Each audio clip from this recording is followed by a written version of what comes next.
প্রতিটি পদক্ষেপে প্রত্যাশা তুমি যত কম রাখবে ততই কিন্তু জীবনটাকে উপভোগ করতে পারবে, আর ততই কিন্তু তুমি সুখী থেকে সুখী মানুষে পরিণত হবে। যাই হোক, দাঁড়াও, আরও কত আলোচনা নয়, গল্প আরও কত গল্প করব তোমাদের সাথে। তার আগে নিজের পরিচয়টা দিয়ে নিই, কেন কি তোমাদের সামনে প্রতিদিন আমার পরিচয় দেওয়াটা আমার সৌজন্যতা বোধ।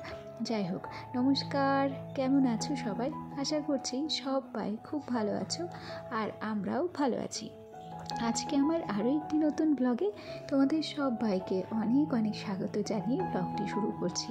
আশা রাখছি ব্লগটি তোমাদের ভালো লাগবে। ওই যে গতকাল রং খেলা হয়েছিল, তারপর যে জামা কাপড়গুলো ছিল সেগুলো মা গতকালকে কেচে রেখেছিল, আর গতকালকে বিকেলের পর কাচা হয়েছে, তো সেগুলো আর শুকিয়েছিল না, অল্প স্বল্প শুকিয়েছিল। তবে আজকে সকালবেলা এত সুন্দর ঝরঝরে রোদ বেরিয়েছে, সেগুলোকে রোদে না দিয়ে আর পারলাম না। তারপর ওদিক থেকে আমাদের রান্না চেপে গেছে, শুধুমাত্র ভাতটা চেপেছে, আর ডালের কড়াইতে জল ফুটছে।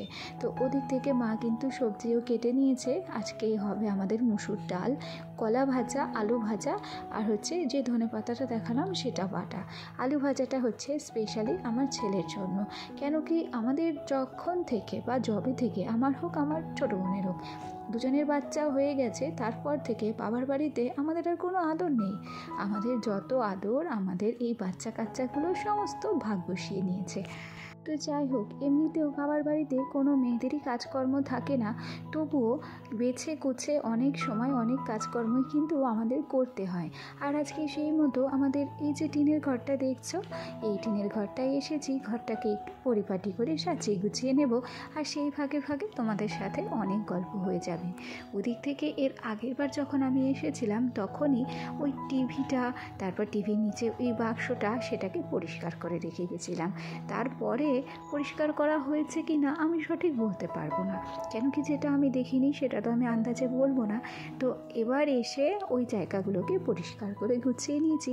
আর তার পাশে একটা ছোট্ট তক্তা ছিল, সেই তক্তাতেও আরও কিছু জিনিস, যেমন বডি অয়েল, বডি লোশন, তারপর পাউডারের কৌটো, এগুলোকেও সাজিয়ে গুছিয়ে রেখে দিলাম। ও ঘর থেকে বাইরে এসে এই যে সকালবেলায় যে থালা বাসনগুলো মাজা ছিল, সেগুলো জল ঝরাতে দেওয়া ছিল বাইরে, সেগুলোকেই বাইরে থেকে নিয়ে এসে এই যে ঝুড়িতে সাজিয়ে গুছিয়ে রাখছি। এই সমস্ত টুকিটাকি কাজগুলো একটু আধটু যদি হাতে পাতে করে দিই, তাহলে দেখা যায় কি মা তো সারাদিন কিছু না কিছু কাজকর্ম নিয়ে ব্যস্ত থাকে, তো এইগুলো যেন করে দিলে একটু এগিয়ে যায়। ওদিক থেকে ওই কাজগুলো করে তারপর সোজা চলে এলাম গ্যাসটাকে পরিষ্কার করতে। আর এই গ্যাসের টেবিল কভারটা আমার মা তুলে ফেলেছিল। সকালবেলা দেখে আমার বেশ খানিকটা রাগ হয়েছিল যে টেবিল কভারটা পাতা ছিল, তখন তো দেখতে কত সুন্দর লাগছিল, আর এখন দেখো তো টেবিল কভার ছাড়া টেবিলটাকে কি বিশ্রী লাগছে। তো আমি নতুন করে আজকে আবার টেবিল কভারটা পেতে নিয়েছি। আর তারপর এই যে দেখো মিট কেসের ভেতরটা বেশ অগোছালো হয়েছিল, সেটাকেও এখন একটু পরিষ্কার করে নেব। আর তারপর যে কৌটো কাটাগুলো আছে সেগুলোকে একটু আবার করে সাজিয়ে গুছিয়ে নেব। আমাদের বেঁচে থাকার জন্য জীবনে কি কি প্রয়োজন? সবচেয়ে বেশি তিনটে জিনিসের প্রয়োজন হয়, এক খাবারের, এক জামা কাপড়ের, আর এক বাসস্থান। তবে আমরা যেখানে বসবাস করি সেই বাসস্থানটা যে সব সময় পাকা দালান কোঠা হতে হবে তার কিন্তু কোনোই কথা নেই।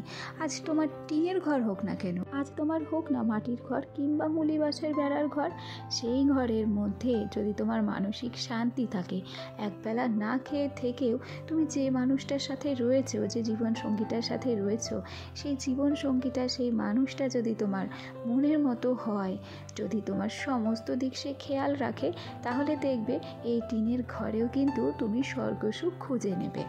আর তার উপরে একটা দালান কোঠা মানুষকে কতটা সুখ শান্তি দিতে পারে, কিংবা একটা ভালো ঘরবাড়ি মানুষকে কতটা সুখ শান্তি দিতে পারে, যদি সেই ঘরের লোকজনগুলোই আমাদেরকে আপন করে নিতে না পারলো। আমরা তো ঘর ঘর করে গলা শুকোই, কিন্তু দেখো একখানি ঘর আমাদের কতটা আশ্রয় দেবে যদি সেই ঘরের মানুষগুলোর প্রিয় আমরা হতে না পারি। তো যাই হোক, আমার আজকের এই ভিডিওটি তোমাদের কেমন লাগলো অবশ্যই কিন্তু কমেন্ট করে জানাতে ভুলবে না। আর তারপর দেখো অনেক কাজকর্ম হয়েছে, আর তারপর অনেক দিন পর আমি কিন্তু এই ঘরটাকে মুছতে চলে এসেছি। তবে কি জানো তো, জীবনে বেঁচে থাকার জন্য টাকা পয়সা যে একদম দরকার নেই তা কিন্তু নয়। সামান্য টাকা পয়সারও দরকার আছে, সব কিছুরই দরকার আছে। তবে বাস্তবিকভাবে আমরা যদি এই জীবনটাকে খুব সুন্দরভাবে উপভোগ করতে চাই, তাহলে প্রধান দরকার হচ্ছে টাকা পয়সার ঊর্ধ্বে গিয়েও মানসিক শান্তি। আর এই মানসিক শান্তিটাই কিন্তু তোমার সারা জীবনের ফুল এনার্জি জোগাড় করার একটা রসদ হিসেবে ধরতে পারো।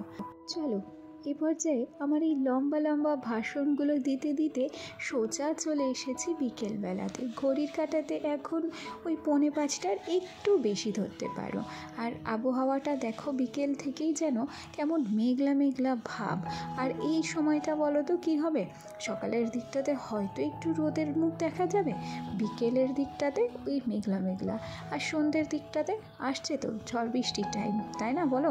আর আমাদের এখানে ঝড় বৃষ্টি হলে তো কারেন্ট থাকে না, খুবই অসুবিধায় পড়তে হয়। আসলে গ্রাম বলে কথা না, সেই জন্যে। আর এই যে দেখো, আগামীকালের কাজ আমার মা কিন্তু আজকেই অনেকটা এগিয়ে রাখছে। এগুলো কি শাক বলো তো?